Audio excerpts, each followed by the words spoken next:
Bushcraft 101, page 166. Continue this procedure until you are ready to return to camp. Draw a map in your book on a small scale, using the points and distances you have recorded. Decide the scale based on any measuring device. For example, 1 inch equals 100 meters. Once you have drawn the map, and this could easily be done with sticks on the ground or with rocks, check your return azimuth from the last point to your camp and the distance. You should then be able to travel back a straight line.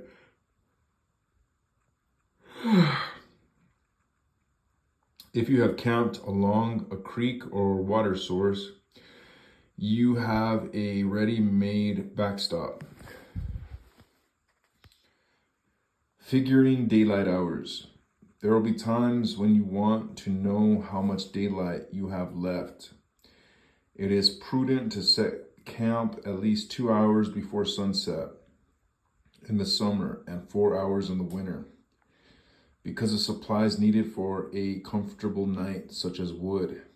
To figure this out without a watch, lift your hand up with your thumb tucked under and your fingers together. Place your hand under the sun. Every hand you can place between the sun and the horizon line going down equals 1 hour. And each finger represents 15 minutes. Tips and tricks for successful navigation. Number 1, the acronym LURD, L-U-R-D. Left, up, right, down. Remember that while the earth moves, it makes the objects in the sky move as well. Plant a stick in the ground and lie down on your back, looking at the top of the stick like a gun sight. Line this up with a star. After several minutes, the star will appear to have moved as the earth has rotated. If the star moves left, you are facing north. If the star moves up, you are facing east. If it moves right, you are facing south. If it moves down, you are facing west. The movement can also occur in combination. Right and down would be southwest. This method will work for any star except the North Star. Number 2, remember that the moon travels in roughly the same arc as the sun, and at night makes a great navigational aid.